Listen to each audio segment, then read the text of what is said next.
الحمد لله إن الحمد لله حمدا كثيرا طيبا كما أمر، والصلاة والسلام على سيد الأنبياء والمرسلين. فقد قال الله تبارك وتعالى في القرآن المجيد والفرقان الحميد: أعوذ بالله من الشيطان الرجيم، بسم الله الرحمن الرحيم. يا أيها الناس اتقوا ربكم إن زلزلة الساعة شيء عظيم.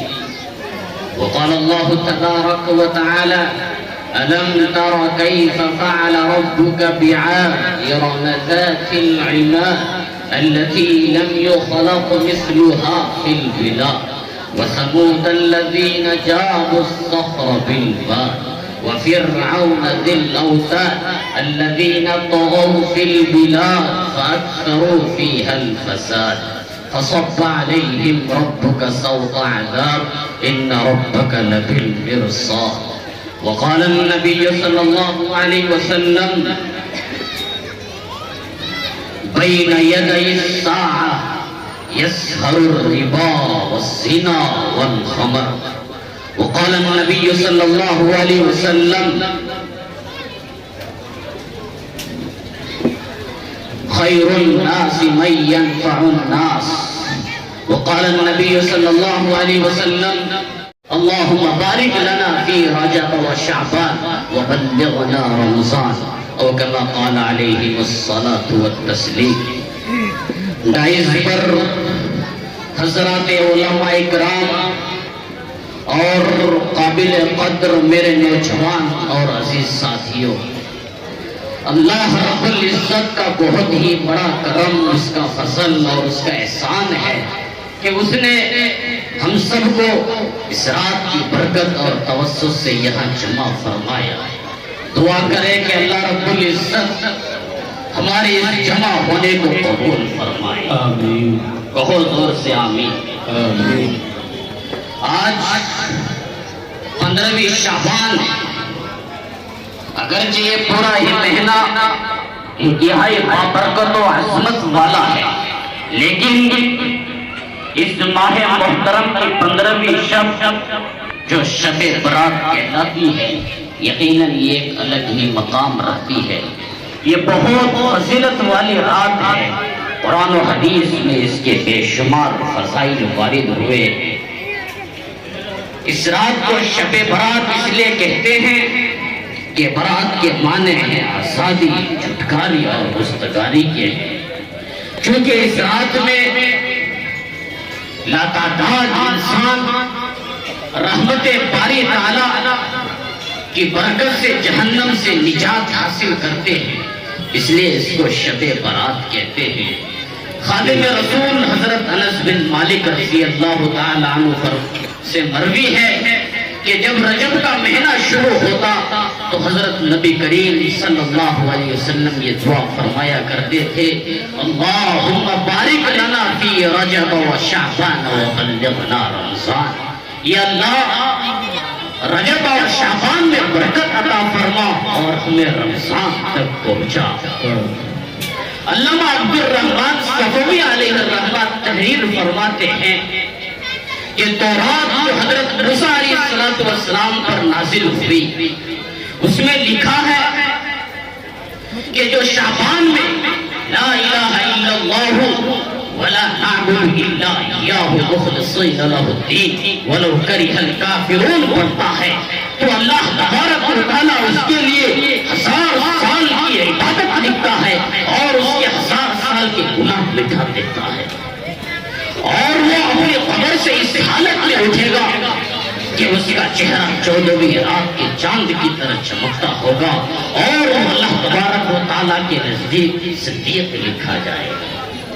میرے بھائی دوستو، جہاں اس رات کی ایک طرف فضیلت ہے، اس رات کی دوسری طرف کئی لوگوں کی مغفرت بھی نہیں ہوتی. اور نوجوانوں، آج کائنات کے کونے کونے میں اور کائنات کے چپے چپے میں اور کائنات کے گاؤں گاؤں میں اور کائنات کے شہر شہر میں اور کائنات کے ہر ملک میں مسلم قوم ذلیل ہو رہی ہے، مسلم قوم رسوا ہو رہی ہے. ہماری ماں بہنوں کی عزت نیلام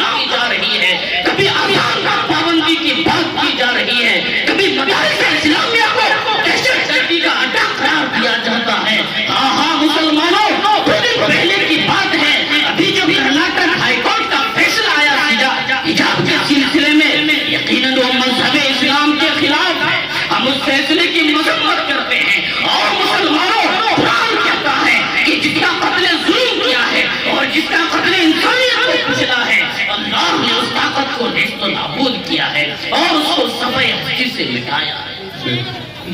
قرآن کو تو علی اعلان کہتا ہے الم تر کیف فعل ربک بعاد ارم ذات العماد التي لم يخلق مثلها في البلاد. اگر میں ان آیتوں کی تشریح کروں تو لمبا وقت درکار ہے. اختصار کے ساتھ عرض کرتا ہوں کہ رب تو جہاں نے کہا, خالق ارض و سماوات نے کہا, رحیم اور کریم نے کہا, ساری کائناتوں کا پالنہار نے کہا, کائناتوں کے پالنہار نے کہا, جس کے سامنے ساری طاقتیں خودیں ٹیک رہتی ہیں, اس عظیم بار نے کہا اے نبی سنو, اے پیغمبر سنو, اے آمنہ کے رفع جگر سنو, اے وجہ تخلیق کائنات سنو, اے کائنات کے مسلمانوں سنو, اے شامدار والوں سنو.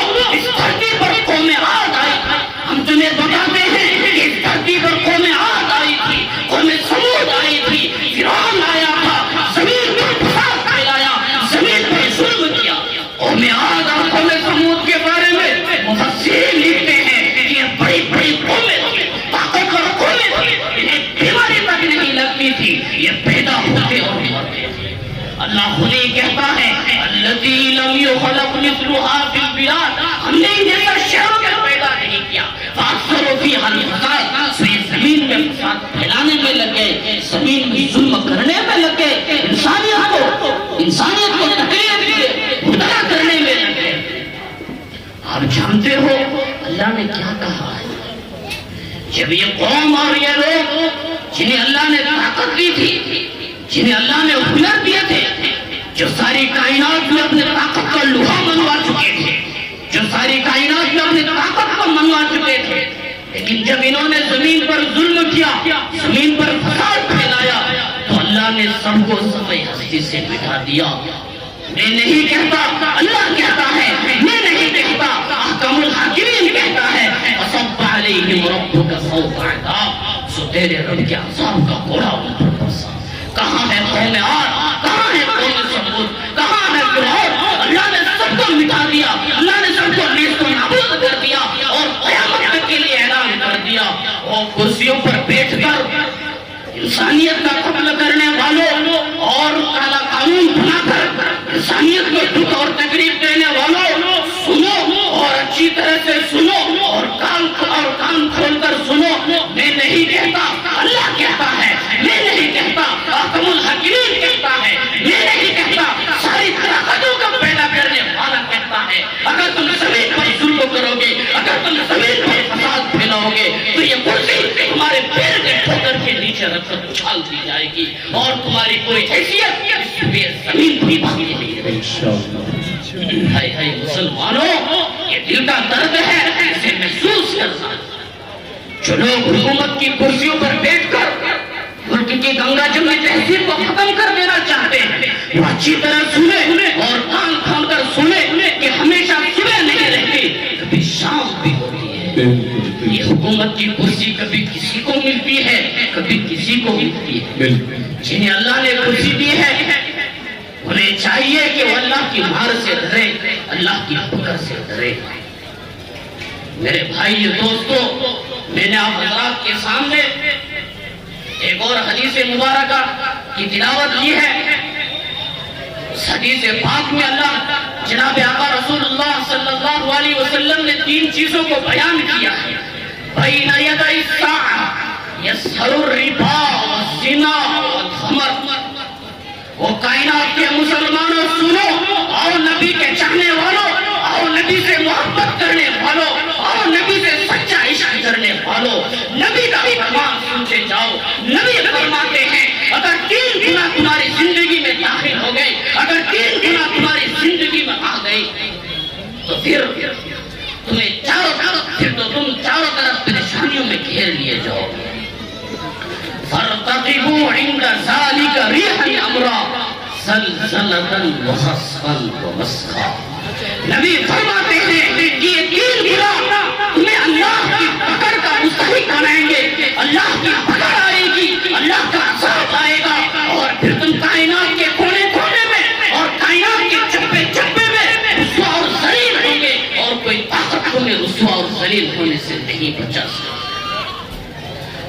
کہو گے کہ مولوی صاحب 3 گنا جلدی سے بتلا اور ہمارا پیچھا چھوڑ. ارے بھائی دوستو، یہ تینوں گناہ میں آپ حضرات کے سامنے نمبر وار تفصیل کے ساتھ رہتا ہوں. آپ سوچئے، آپ غور و فکر کریں کہ کہیں یہ گناہ ہماری زندگی میں تو نہیں ہے. اگر کوئی ان گناہوں میں مبتلا ہے تو وہ اسی لیے پریشان ہے. میرے بھائی اور دوستو، اس ارادے سے سنو، اس عزم مصمم سے سنو کہ اگر یہ تینوں گناہ ہماری زندگی میں نہیں ہے تو ہم اللہ کا شکر ادا کریں گے بھائی. اور اگر بدبختی کی بنیاد پر، جہالت کی بنیاد پر، غفلت کی بنیاد پر اگر یہ تینوں گناہ یا ان میں سے کوئی ایک گناہ ہماری زندگی میں واقع ہوں گے تو ہم آج ہی سے توبہ کریں گے اور ان گناہوں کو چھوڑنے کی کوشش کریں گے بھائی. زور سے بولو. نبی علیہ السلام نے ان تینوں گناہوں میں سے پہلا گناہ، پہلا جرم، پہلی غلطی بیان کرتے ہوئے یہ ارشاد فرمایا بین یدی الساعۃ یسہر الربا. ان 3 گناہوں میں سے پہلا گناہ یہ ہے کہ سود عام ہو جائے، رشوت عام ہو جائے، بیماری عام ہو جائے. بھائی بھائی کا مال ہڑپنا چاہے گا، بھائی بھائی کو میراث سے محروم کرے گا، لوگ لوگوں کے مالوں پر ہاتھ ڈالیں گے اور ایک دوسرے کا مال ناجائز طریقے سے، بیماری طریقے سے اور گندے طریقے سے ہڑپنے کی کوشش کریں گے. ہائے ہائے مسلمانوں، آج کیا ہو رہا ہے؟ یہ نہیں کہتا نبی کا فرمان سنتے جاؤ. نبی فرماتے ہیں کہ جب سود عام ہو جائے، رشوت عام ہو جائے، بیماری عام ہو جائے تو یہ امت چاروں طرف پریشانیوں میں گھیر لی جائے گی اور اس امت پر پریشانیوں کے پہاڑ توڑے جائیں گے. بتاؤ مسلمانوں، آج کیا ہو رہا ہے؟ آج امت مسلمہ کا نوجوان نبی کے عشق کا دعویٰ کرنے والا، نبی کی سنت اور نبی کی شریعت کو پھیر کے ٹھوکر بدمست کر رہا ہے. میں نہیں کہتا، صاحب مسلم کہتے ہیں کہ جس نے جوا کھیلا اور جس نے ٹاس کھیلے اس نے اپنے ہاتھ کو خنزیر کے خون میں لت کیا اور اس نے اپنے ہاتھ کو خنزیر کے خون سے رنگا. محدثین فرماتے ہیں کہ اس کا مطلب یہ ہے کہ وہ حرام میں لت پت ہو گیا، اللہ کی رحمت سے دور ہو گیا اور اس کی دنیا و آخرت تباہ و برباد ہو گئی. ہائے ہائے مسلمانوں، آج کیا ہو رہا ہے؟ ہم دیکھتے ہی نہیں کہ حلال کیا ہے، حرام کیا ہے. بس بیلنس ہونا چاہیے، چاہے حرام طریقے سے ہو چاہے بیماری سے. صاحب ترمذی کہتے ہیں کہ جس نے اللہ کے رسول صلی اللہ علیہ وسلم نے ارشاد فرمایا جو ایک لقمہ، مسلمانوں توجہ سے سنو، شامدار والوں توجہ سے سنو اور دین کی گہرائی پر ہاتھ رکھ کر کے سنو، نبی کا فرمان سنو. نبی فرماتے ہیں، آمنہ کے لخت جگر فرماتے ہیں، اللہ کا رسول کہتا ہے کہ جو ایک لقمہ حرام کا اپنے پیٹ میں داخل کرے، چاہے دن تک اس کی کوئی عبادت، اس کی کوئی نیکی اور اس کی کوئی دعا اللہ کی بارگاہ میں قبول نہیں ہوتی. ہائے ہائے مسلمانوں، آج ہم کتنے لوگ حرام کے کھا جاتے ہیں اور ہمیں احساس بھی نہیں. میرے بھائی اور دوستو، ٹھیلے پر پھل بیچنے والا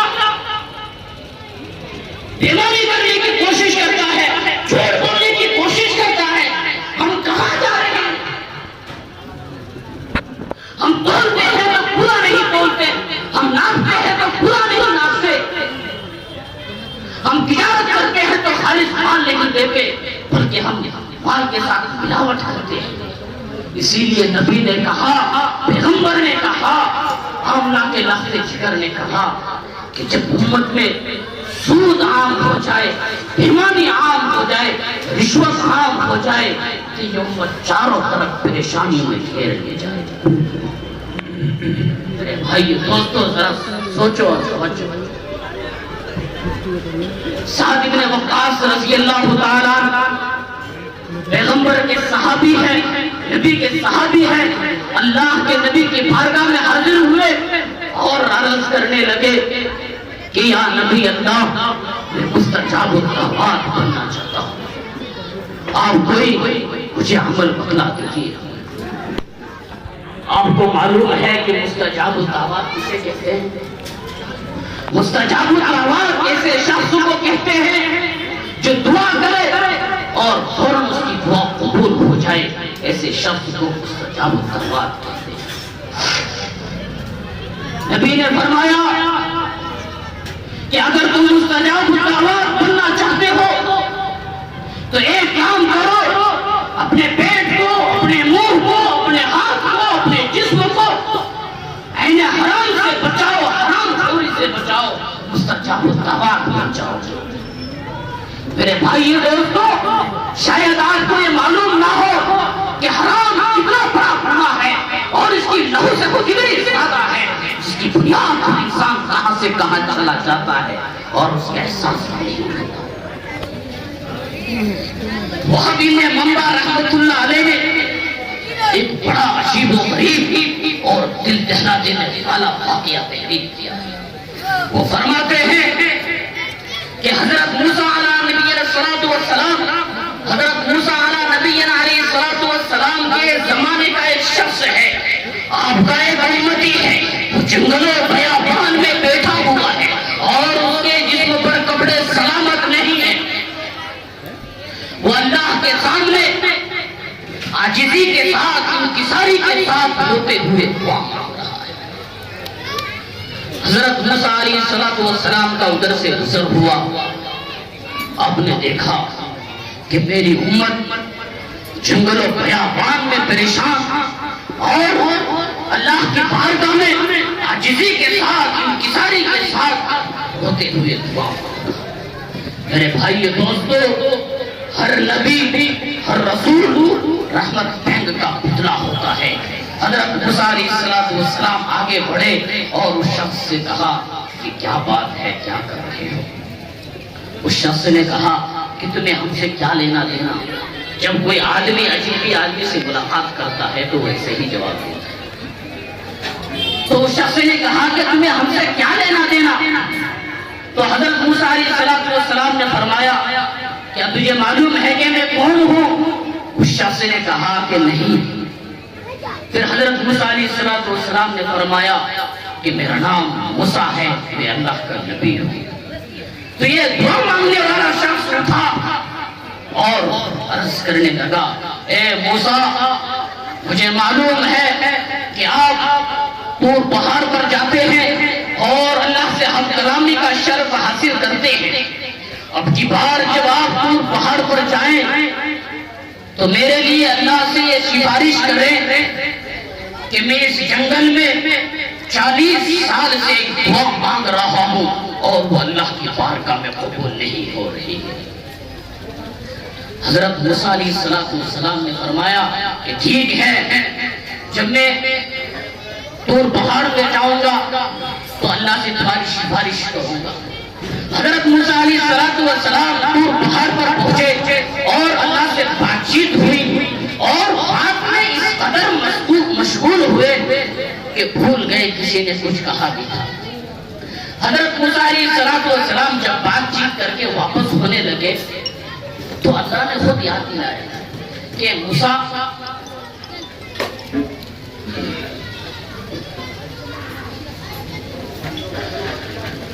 تو جب واپس ہونے لگے تو اللہ نے خود ہی یاد دلایا کہ موسیٰ، جب تم طور پہاڑ پر آ رہے تھے، راستے میں میرے کسی بندے نے تم سے کچھ کہا تھا۔ تو حضرت موسیٰ علیہ السلام نے فرمایا کہ ہاں، تیرا وہ بندہ جنگل و بیابان میں آبادی سے باہر تنہائی میں اپنی پیشانی کو تیری کبریائی کے سامنے رکھ کر کے دعا مانگ رہا ہے، 40 سال سے دعا مانگ رہا ہے اور اس کی دعا قبول نہیں ہو رہی ہے۔ میں موسیٰ اس کی سفارش کرتا ہوں کہ اس کی دعا قبول کر لی جائے۔ میرے بھائی دوستو، اللہ نے کہا احکم الحاکمین نے کہا اے موسیٰ ہم تمہاری سفارش کی بنیاد پر اس کی دعا قبول نہیں کریں گے۔ حضرت موسیٰ نے کہا، پیغمبر جلیل نے کہا، پیغمبر جلیل نے کہا اے انبیاء کیا جرم ہے اس بندے کا، کون سا گناہ ہے اس کی بنیاد پر 40 سال سے اس کی دعا قبول نہیں ہو رہی۔ اللہ نے کہا اے موسیٰ اس کی رگوں میں جو خون بول رہا ہے وہ حرام کھانے سے تیار ہوا ہے۔ مجھے اپنی عزت کی قسم، مجھے اپنی جلال کی قسم، مجھے اپنی عظمت کی قسم، 40 سال کیا 40,000 سال بھی ہو جائے اور اس کے جسم میں حرام کا خون بولتا رہے، اس کی دعا قبول نہیں کروں گا۔ ہائے ہائے مسلمانوں، آپ کو معلوم ہو گیا ہوگا کہ حرام کتنا بڑا گناہ ہے۔ میرے بھائی دوستو، اسی لیے نبی نے کہا جب امت سود میں حرام میں مبتلا ہو جائے تو یہ امت چاروں طرف پریشانیوں میں گھیر دیا جائے۔ نبی علیہ السلام نے ان 3 گناہوں میں سے احتساب کا حکم آ گیا، اس لیے اپنے بیان کو مختصر کرتا۔ نبی علیہ السلام نے ان 3 گناہوں میں سے دوسرا گناہ بیان کرتے ہوئے ارشاد فرمایا کہ جب امت میں زنا عام ہو جائے، حرام کاری عام ہو جائے، امت منہ کالا کرنے پر ابھر آئے۔ آج امت مسلمہ کا نوجوان فلم کے اڈوں پر، رنڈیوں کے چکروں میں موبائل سے گندی فلمیں دیکھنے پر مبتلا ہے۔ اسی لیے نبی نے کہا کہ جب امت میں زنا عام ہو جائے تو یہ امت چاروں طرف پریشانیوں میں گھیر لی جائے گی۔ مجھے یاد پڑتا ہے کہ شیخ زکریا علیہ الرحمن ایک جگہ تحریر کیا ہے، اگر تم نکاح کو مہنگا کرو گے تو زنا سستا ہو جائے گا، اگر زنا کم کرنا چاہتے ہو، اگر زنا کم کرنا چاہتے ہو تو نکاح کو سستا کرو۔ آج امت مسلمہ نے نکاح کو مہنگا کر دیا اور زنا کو سستا کر دیا۔ اللہ کا ولی، نبی کا عاشق حضرت امام شافعی علیہ الرحمہ فرماتے ہیں کہ زنا ایک فرض ہے، زنا ایک فرض ہے۔ اگر تم کسی کے ماں کے ساتھ، کسی کی بہن کے ساتھ، کسی کی بیوی کے ساتھ زنا کرے گا تو تیری قوم اس وقت تک نہیں آئے گی جب تک تیری ماں کے ساتھ، تیری بہن کے ساتھ، تیری بیوی کے ساتھ زنا نہ کر لیا جائے۔ ہائے ہائے مسلمانوں، میرا تو یہ یقین ہے کہ آسمان اپنی بلندی چھوڑ دے ممکن ہے، یہ زمین اپنی پستی چھوڑ دے ممکن ہے، اور آسمان پر چمکنے والا سورج بے نور ہو جائے ممکن ہے، اور ستارے دن میں نکل آئے یہ بھی ممکن ہے، لیکن جو نبی نے کہا، پیغمبر نے کہا، آمنہ کے لخت جگر نے کہا، وجہ تخلیق کائنات نے کہا، اس میں رائی کے دانے کے برابر شک ہے۔ میرے بھائی دوستو، اسی لیے نبی نے کہا کہ جب امت زنا میں عام ہو جائے تو یہ امت چاروں طرف پریشانی میں گھیر لی جائے گی۔ نبی علیہ السلام نے ان 3 گناہوں میں سے آخری گناہ بیان کرتے ہوئے یہ ارشاد فرمایا کہ بین یدی الساعہ یسہر الربا والزنا والخمر۔ آخری گناہ یہ ہے کہ امت شراب میں، چرس میں، بھنگ میں، افیم میں مبتلا ہو جائے تو یہ امت چاروں طرف پریشانیوں میں گھیر لی جائے گی۔ علماء فرماتے ہیں جس طرح شراب حرام ہے اسی طرح ہر نشہ کرنے والی تمام اشیاء حرام ہے۔ آخری واقعہ بیان کر کے میں اپنی بات کو ختم کروں۔ حضرت مولانا پیر ذوالفقار صاحب نقشبند دامت برکاتہم العالیہ تحریر فرماتے ہیں کہ 1-2 سال کا لخت جگر ایک معصوم سا لڑکا، اس کا انتقال ہو گیا، باپ نے اس کو نہلا دھلا کر دفن کر دیا۔ چند دنوں کے بعد باپ نے خواب میں دیکھا کہ میرا لخت جگر، میرا نور نظر پریشان ہے۔ باپ نے پوچھا کہ بیٹے میں نے تجھے جس وقت دفن کیا تھا اس وقت تیرے سر کے سارے بال کالے تھے، اب تیرے سر کے بال سفید کیسے ہو گئے؟ میرے بھائی دوستو توجہ سے سنو اور دل کی گہرائیوں پر ہاتھ رکھ کر کے سنو۔ نور نظر نے کہا، لخت جگر نے کہا، اے ابو جان، میرے برابر میں کسی شرابی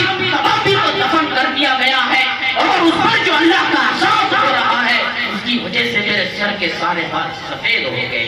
ہائے ہائے مسلمانوں، عذاب یہاں پر پڑوس میں ہو رہا ہے اور معصوم کے سر کے بال سفید ہو رہے ہیں. اسی لیے نبی نے کہا کہ امت میں زنا عام ہو جائے، بیماری عام ہو جائے، سود عام ہو جائے، امت شراب میں چرس میں مبتلا ہو جائے تو یہ امت چاروں طرف پریشانی میں مبتلا ہو جائے گی. ہائے ہائے مسلمانوں، آج کیا ہو رہا ہے؟ اسی وجہ سے ہم پر عذاب آ رہے ہیں. دعا کرو کہ اللہ رب العزت ہم سب کو کہیں سنی باتوں پر عمل کرنے کے توفیق اور رحمت فرمائے. کریں گے بھائی صاحب عمل؟ انشاءاللہ. الحمدللہ.